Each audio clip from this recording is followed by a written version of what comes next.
Day 18. There's storms lashing Queensland with flooding expected, so the doors are down. So Bruce, what are you so far working on today? You have to speak up because it's really noisy in here. The heater box, I think. Yes. Or heat exchanger or the Yeah, vent. what's it called? Cabin Heat exchange splitter box. So that's the engine side that comes from the shroud around the exhaust. And then it goes in from, that's the finished product.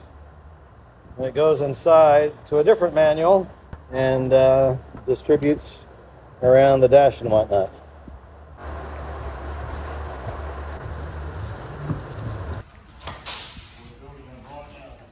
Oh, look at that. Little electric parts ready to fall out. 1/4 of a meter to 1/2 meter of rain. That'd be about 2 to 3 feet maybe. You gotta put the plug together, okay? You might get a plastic bag for them in. Rightio. Watch out, Bruce is excited. He's breaking out the Clecos. Woohoo!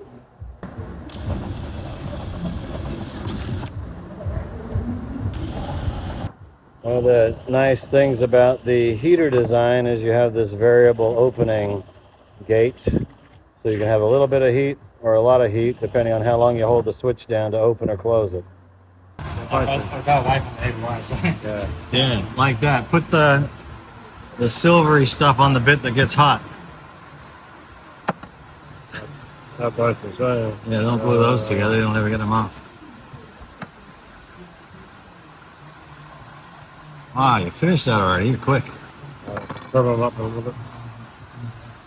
So this is the way this little thing, this is part of the heater. This is the heater fan. Spins like that. Not really. That's actually a valve, but we're not using the valve. We're using a custom-made jobby in the heat exchanger. And there's the custom-made valve in there. It doesn't spin. It just opens and closes using this motor to control it. Once it's all together, it actually works very well. Seals quite nicely, yeah. Seals off nicely. Oh, excellent. First time using one of those, Bruce. Yeah, it must be. Did you put heat sealant stuff on? Not yet. Oh, you put it on the outside? It says put sealant on all mating surfaces, mate. Wow, that's no good. Start drilling. What's that? All mating surfaces and external. I would have put it in all the holes.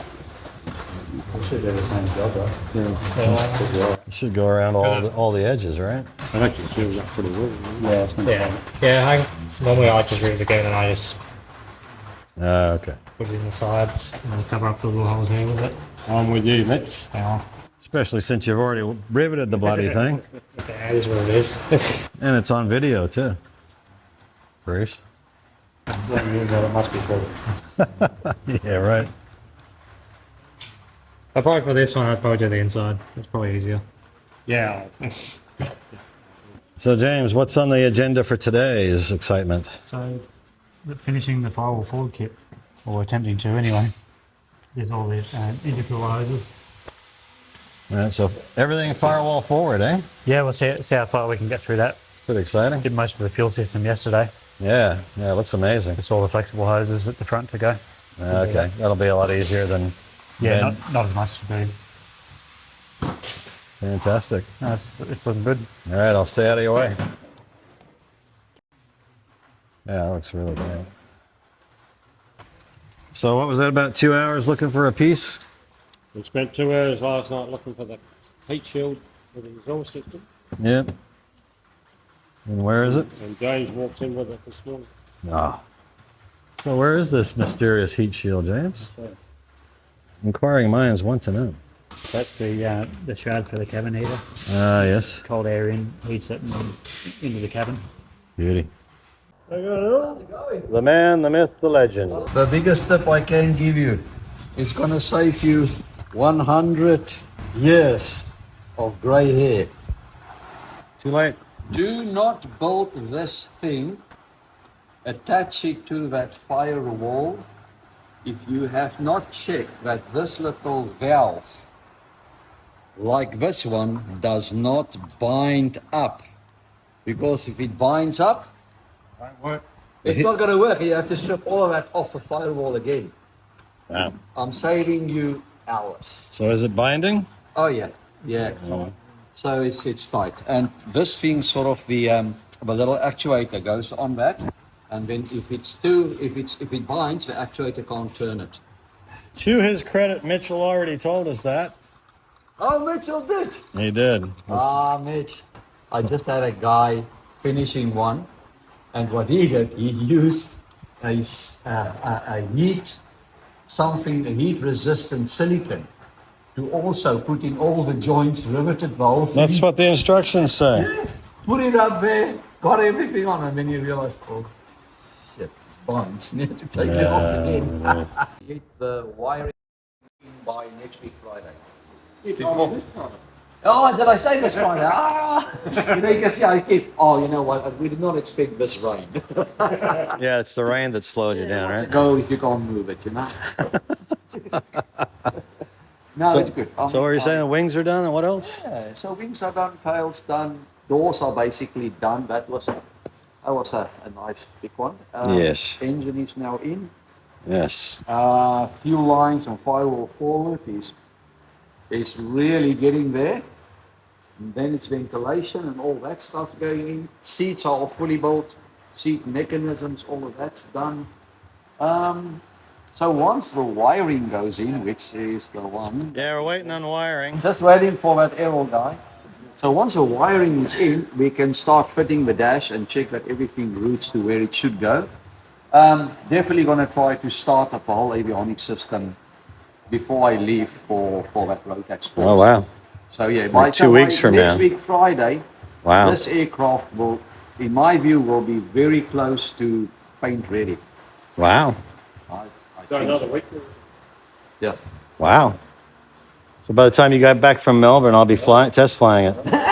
The single job that will stop you from sending the aircraft to paint is the engine cowls, because you can't do engine cowl fitment if you don't have prop. The prop's ordered. Now I believe the prop will probably come in that time that we're in. First week in March, thereabouts, we will get the prop. When prop on, engine cowls, off to paint. Nice. Yeah. So we better come up with a paint scheme pretty quick. Yeah, yeah. That might work all right. We can go back and keep an eye on our schedule. Yeah. Yeah. Go back again. Huh? More driving across Australia. Yep. So yeah. Or I know a guy with a high wing. We could maybe borrow it. Oh well, yeah, we're just taking it. It comes with floats nowadays. Do you know what all those wires do? Don't have a clue. Don't have an idea. Oh dear. Yeah. It's a But good we'll thing. find out. It's a good thing there's labels on there. Hey. Yes. Actually, you've got a proper crimping tool for this, because you want to crimp it properly. Seriously, you don't have a proper crimping tool, you're gonna make a mess of this. Nice little loops you're putting on the ends too. Make sure it's really well crimped. It should not come out even if you pull it hard. So yeah. That's $1 million worth of advice right there. Yeah, we're not too expensive. You can buy it from Aircraft Spruce, most of these places. But as I say, just make sure you've got a proper crimping tool. Otherwise, yeah. Yeah. So this is that's going to be. Ah. These are going to go in there. Yep. Obviously in specific sort of a sequence. Right. And then this part, so this will sit on this side of a harness, and then this will plug into the engine harness. To the ECU. Yeah, to the ECU. The $14,000 ECU. 19. 19. Okay. Yeah, it's the funniest thing. I'm selling these used IS engines. Sling, the 912 IS engines. Oh, yeah. I've got them down now to $2,500. Nah, man, Well, Bruce said you could quite happily pay us no money and we'll take one off your hands and turn it into a coffee maker. Yeah, I like that. I was thinking more one of those beer kegerators. Bruce should probably go. You know, out of every cylinder you can have another brew coming out, you know. I think Bruce will make it. That's right, yeah. It can't be too hot. We got a mount too. That will be a very nice. That will be a very, very nice hanger project, you know. Well, give us two, and Well, we I can bring may one just- back to you. I may just give you one. Oh. How's that? There you go, Bruce. You can start your engine collection. Catch up with James. What we say is that you've got those two little low pressure pumps that sit here behind the firewall. Now, one of them has got a physical switch. That's called a feed pump. So you're going to have your main pump, your aux pump, which are the two high pressure pumps, and then the next switch on your panel will be one of those, and that will be a feed pump. But then the second pump that we have here, exactly the same, that will be hardwired to your main pump. So when that main pump runs, one of these will always run. Yeah. So, which is the main pump? Those are your two main pumps. Okay. So those are high pressure pumps. Then you've got a feed pump, but you've got two of those feed pumps. One will be physically wired with a switch on the panel. Right. The other one will always be on when you switch your main pump on. So yeah. And So in case you don't use that feed pump, and I sort of think, and I'll have to look at the POH, because on mine it's just wired to run all the time. Okay, I think we've put one onto the main and one onto the aux. That's what we So did it there. doesn't matter which one you're running, or if you fly, you can switch off one of your main pumps. Yeah, you don't have three pump switches. No, it's a bit silly, you know. You've got extra switches there which sort of serve no purpose. You're making a noise there, man. Look, he's doing it on purpose. What am I supposed? Oh, you put the thing on there, the Yeah, we put some sealant. sealant around all the holes, inside and outside, so should be good. Okay. What about on the edges? No, we're going to do that later. Air filter, eh? Yeah. With sensors. It's a sensitive air filter. So what does that measure? The intake volume? Or? Ambient temperature and pressure. A K&N air filter, eh? How often do you have to oil that? Take it out, inspect it every 100 hours. It's pretty easy. Yeah, only when you're on the ground. Yeah. When you're down low in South Australia with all the dust. Just be careful where you take it. It's not going to get too much in.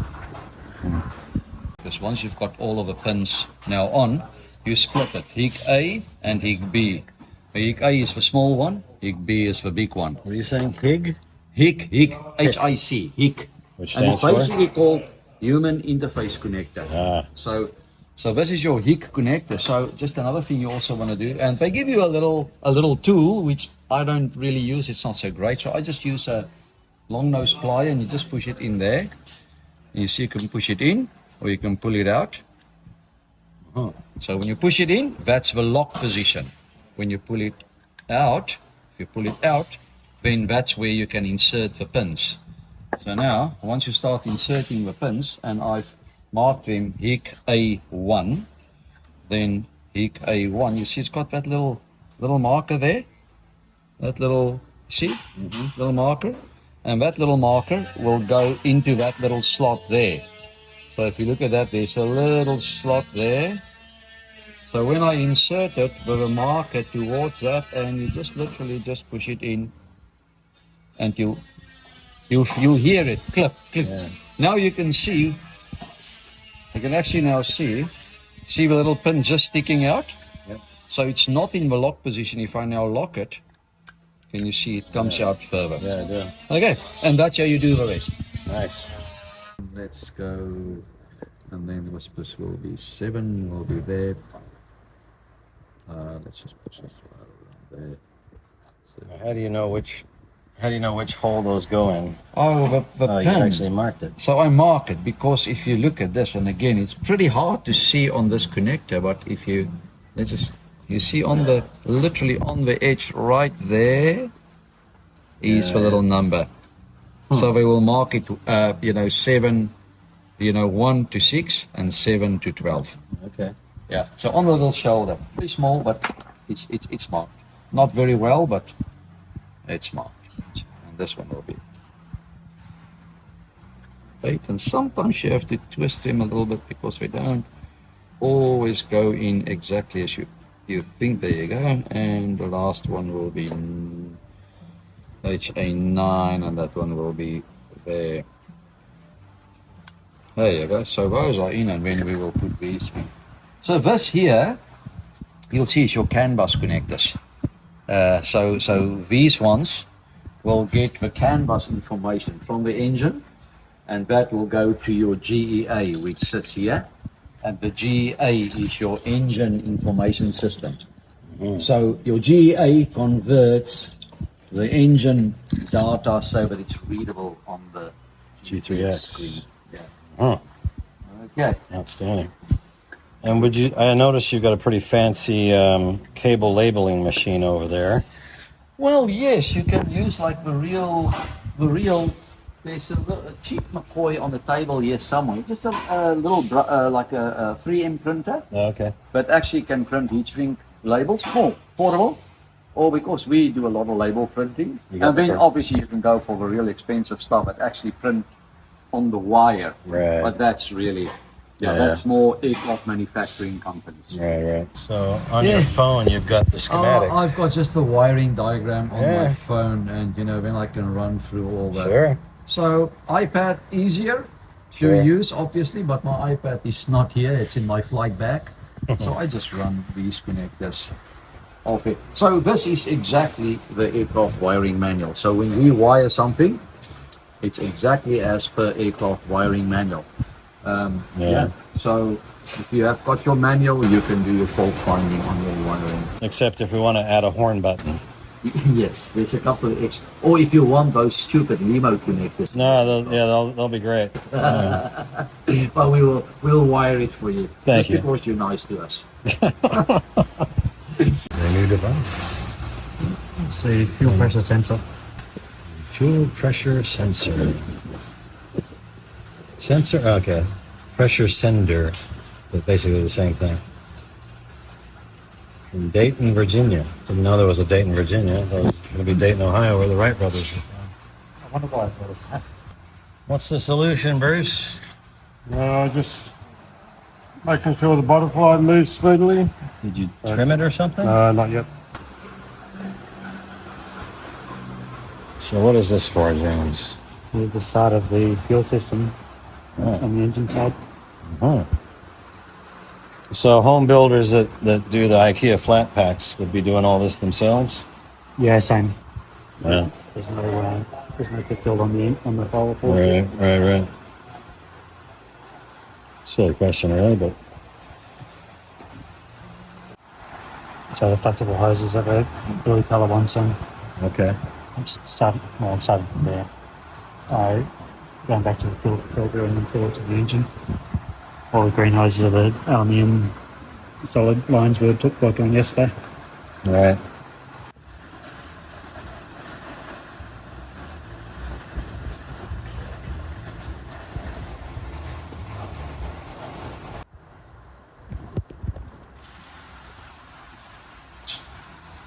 So do they attach the points here? Oh, okay, that's So that's into the engine, and out is on the other side.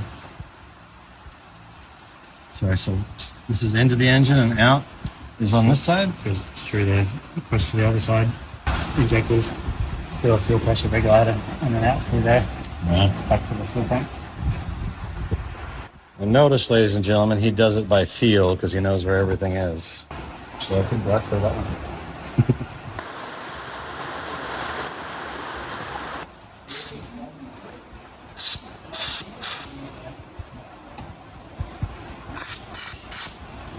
Is that a pro tip of how you get What is that, thermal wrapping or something? Yeah, fire sleeving.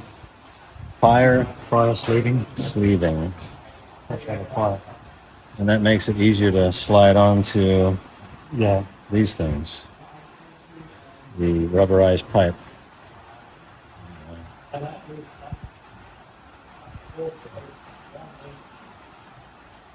I was watching you yesterday as you were folding your bits of tape into a cross and then putting it on the end. Yeah. That was a pretty cool little tip. Just to, we go away for a couple of days, don't want any bugs getting in there. Yeah. So what's that grinding sound inside cylinder number 3? We'll just have one as wide as we want to start.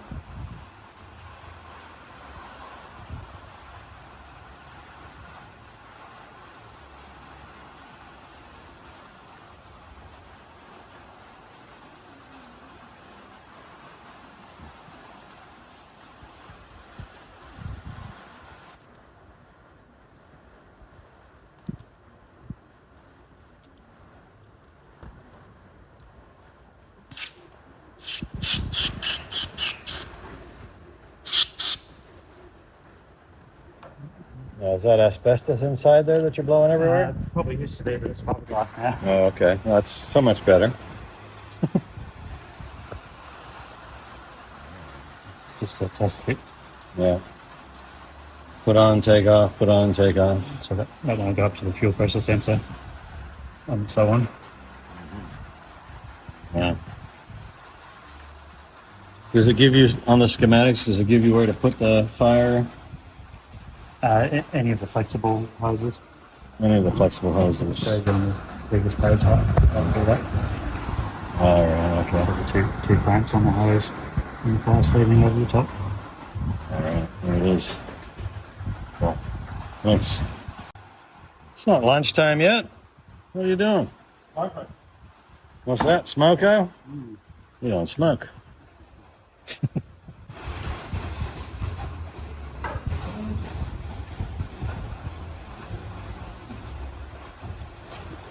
Okay, so what do we got here, Earl? So this is basically your circular connectors that sits here. So these 3 connectors, 1, 2, and 3, they will connect to the back of an aircraft. You know, that will go to all your audio into the back of an aircraft. Where the Limo plug is? This will go to the flaps and flap indicator, and then all of these will go to all your lights. So the idea is that you've got 3 big connectors, but Right. you literally just connect onto the rest of the airframe. Right. So plastic circular connector, and then you've got a little back shell that screws onto the back of it. Right. And I'll show you when it's done. Yep. And then just all the different little pins, you know, you've got these little pins that you have to crimp onto each wire like that.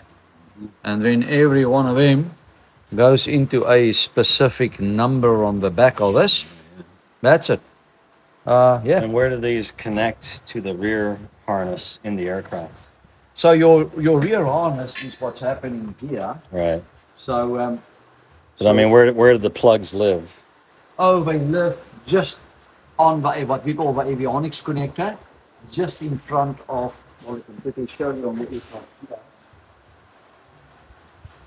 Remember, we did not get our connectors yet, but it's a little plate that sits right there. Okay, the avionics So, tray. the avionics connector will connect onto it, and on this side you will have the panel mount connector that goes to the front and to the rest of the aircraft, top and bottom. So one of those connectors is hard mounted to that tray. Hard mounted. So you'll see, that's the one.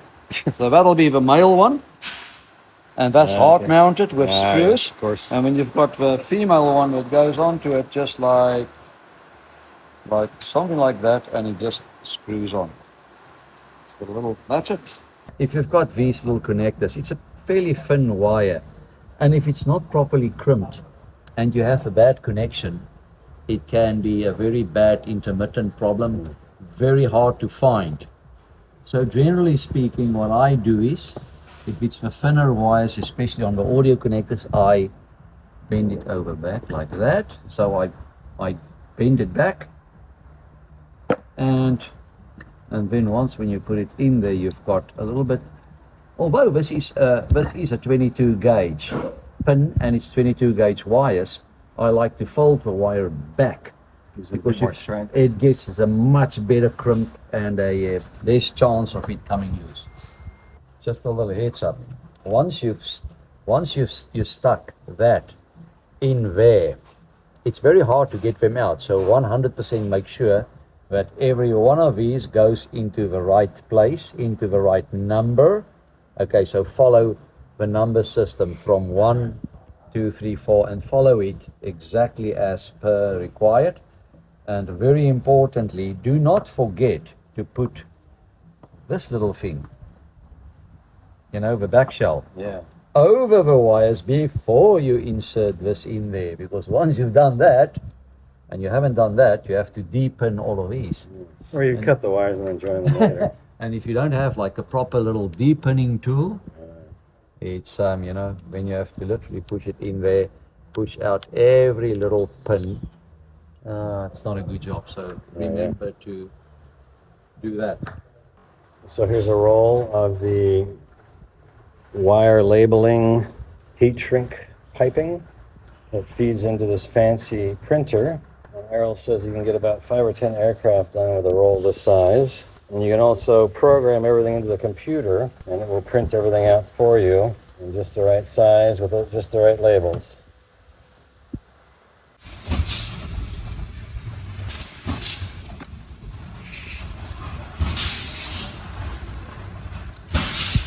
So does this mean you got it working the way you want it? Yep. Nice. How'd you get that to happen? Using those things? Yeah, those things and bit of perseverance.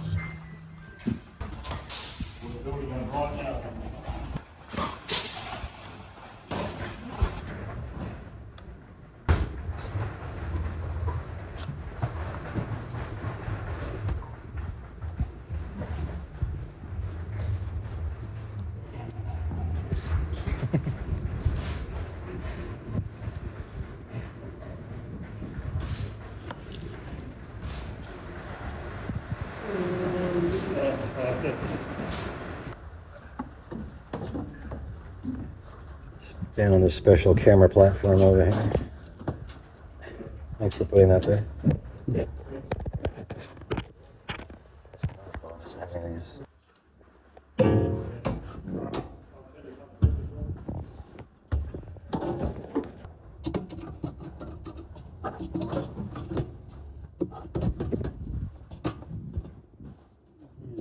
Just go a little bit higher. Oh, there are those holes? Don't forget to put the clamp on. Yeah. Otherwise, you have to replace those. Looks better. Just put something. Did a WD-40. Over there. Let's try that later on. And the red collar, is that I'll just just use 2 hands to do it. yeah. It's just for the hose to go into. Alright. Just to make it tidier? Or? Yeah, and then you can tell exactly how far to push it up. Alright, nice. I'll put the clamp. See the 2 bumps of the barb on the fitting. Put the clamp right over there. One side a little bit. That's the standard tool you use? Putting oil on it. Yeah, all lines are the same, so get a bit of practice there too. That's it. That's the one from the fuel pumps to the header tank that we had before. Right. And then as far as tightening them down, what's the process there?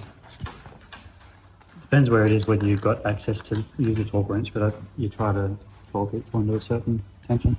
This is for... That's just a plastic plug, keep any wildlife out.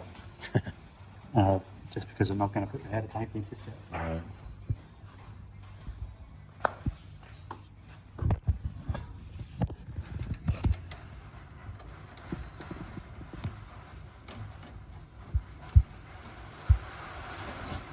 So that will be about where we had it before. Right, for the header tank. Something like that. That's a good little technique, Rich. Leave the machine on the table and just maneuver the... Wait, well, what was I saying? That's not a very good technique. Oh, look at this work of art. You want a putty knife or something so you can put that on there? Doing so well too. You are. That's the camera major nervous. That's it. Is that a pro tip? Leave a bunch on the table so you can just put it on with your finger, like that.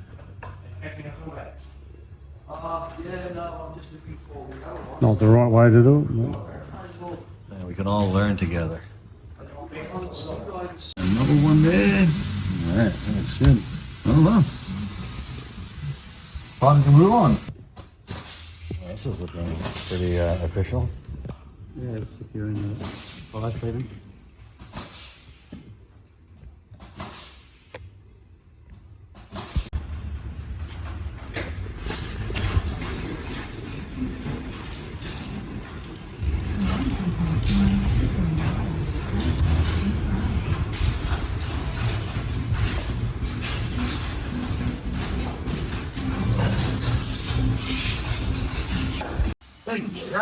But I can't get all that line done today. Then we can, all we come back. then we do the head count, pop it in and tighten it up. Yep.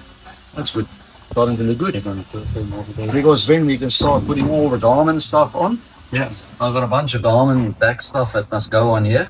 Sounds like fun. And yeah. Computers. The joy and bane of my existence. It is. Probably yours too. That's coming on splendidly. Yes, it is. He's doing an excellent job. Yeah, it's coming on really good. As long as you guys are learning something in the process, that's what is important. Yep. Of course, you know. And yeah, this looks. Gotta get that 51%. Yeah, that's, I tell you what, there's a lot of work people don't realize. You know, you think the bulk of the thing is here, but then you start doing all the smaller things and you realize, oh, this must be done, that must be done. You know what though? I said to Bruce, it's like a giant Meccano set. It is. It is. There's nothing hard at building aircraft. Nothing. It's just follow the procedure, just follow the book. Precision. And I think the biggest challenge for most builders is probably going to be, you get your aircraft and you miss, say, a little part for the seat. To know that you're going to get it, order it, but carry on with something else. Because some people can get really stuck on a specific thing, and then you just waste time. So just move on to the next and the next and the next assembly. It's inevitable you're possibly going to have one or two parts not going to be there. Right. And so it's just keep going. If you keep ticking away, it's going to be done. Mum used to say, how do you eat an elephant? Piece by piece. Yeah, what does it taste like? Chicken?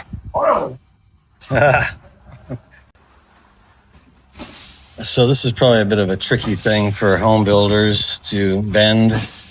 Yeah, something to learn. Something you don't do on a regular basis. You only need a few tools, a flaring tool, a bending tool, and a good cutter. There you go. Flaring tool, bending tool, and a good cutter. So that needs a bit more of a bend to line up with that. Although there is a bit of tolerance on there. Okay. Nice. Now, is that a bypass sort of thing going on there? Yeah, so that's if the fuel filter got blocked. You could bypass fuel and still run. Wow. That's amazing. And it would take a lot to block that fuel filter. Sure. And how often do you change the petrol filters? I do it every 100 hours. Might be unnecessary, but you can't see what's inside it, so you have to replace it. If you were running 100 low lead exclusively, would you do it more? I do it the same or even less because you know what you've got. You try and go to a good service station that is reliable. Yeah, right. But you still never know with automotive fuel. Right. So if you're doing automotive, you might be tempted to change the fuel filter a bit more regularly? Maybe. You wouldn't do it outside 100 hours. It's plenty. Okay.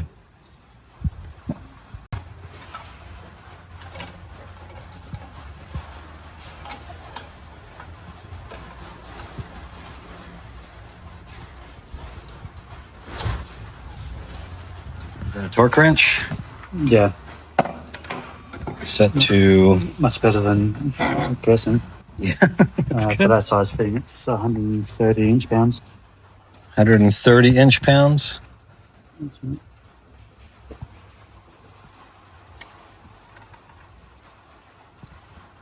Nice. That's pretty important on stuff like this, eh? Yeah, I'll try to guess. You don't want to overstress or underdo it, right? It's one of those ones. But then, shouldn't have a problem with those.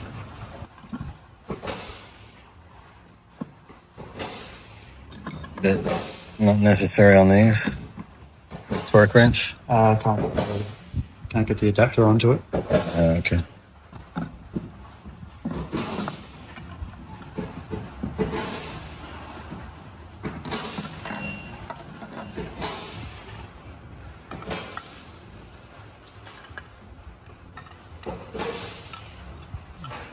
Checking again. I've got them all. Yes. Be easy to miss one, wouldn't it? Yeah. And I'll mark those afterwards. I'll mark them and I'll end up with paint everywhere.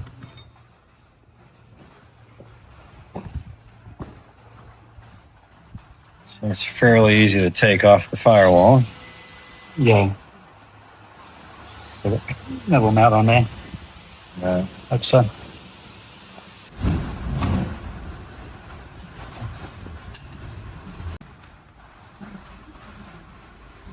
Now we are cutting out some heat resistant coating. Yeah, heat, I think they call it heat reflective material for the fuel filter. Just to keep the heat off the fuel filter as much as we A can. lot of heat in the engine compartment. Hmm. And keep it wet.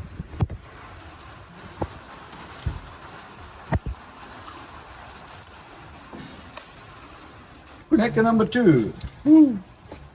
Yeah, so All right, so this fancy brown stuff, what is that? it's really just I put some of this self-galvanizing tape so that you can see when you screw it down, you've got some of that tape in between, so to just protect the wire Gives it the outside a extra little strength. bit. So we're gonna do is sort of you just screw this on like that, and then you put this little connector thing in there with a little screwdriver. Yeah, if I can find the 2 little screws, which I probably have dropped here somewhere. There's one. Oh yeah, go, you see, that's it. I need more eyes on this table. I need an assistant screw finder. An assistant screw finder for sure. Yeah. It's it's just to minimize, whatever movement you can. If I put it on the ground somewhere, I don't know. Oh, we'll be here. Oh, Maybe it dropped when someone pegged you in the back of the head with a... somewhere. Yeah, but yeah, no, that's like $21. Oh my gosh. That's ridiculous. Yes. You think this? Oh, well, really? I think it's a sailboat or something. Oh man, some of them are gold plated. Okay, wow, that's Yeah, fair enough. So that's where. So that little box there is worth a couple of cents. Oh gosh. The missing heater shroud that we were looking for. So he puts them in his pocket, and then we can never find him. Till we search his body. New ones to go in?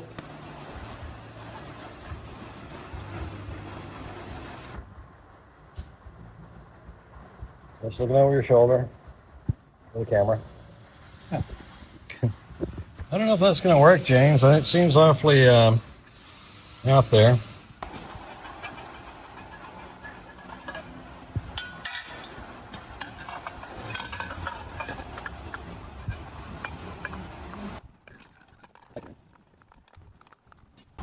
Now, is this a Sling modification or Sling made component? That's made by Sling, yeah. Yeah. It goes on a standard Rotax muffler.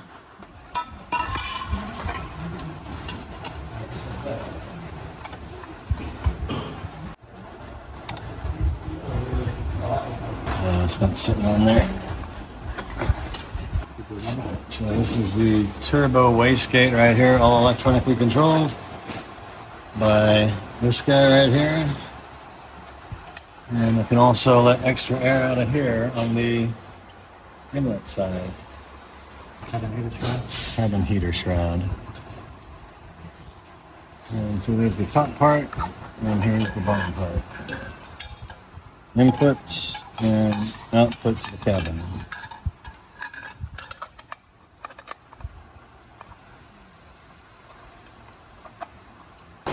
You'd think this would be easy to fit, but it's turning out to be a bit of a challenge to get it to tighten up.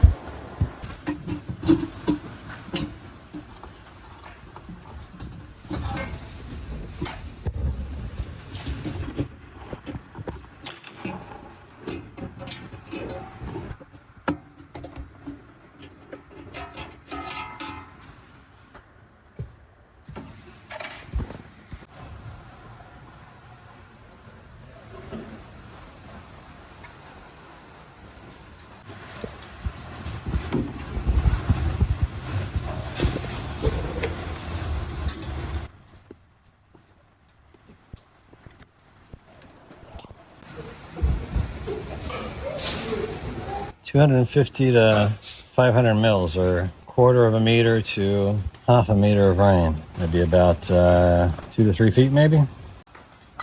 Show them how we build aircraft. Oh, dear. That's aircraft building. Aircraft building 101. But no, that's not really how we do it. But it's Friday afternoon. We're going to stop now. Oh, We're going to okay. have a beer. All right. Okay. So drop the tools.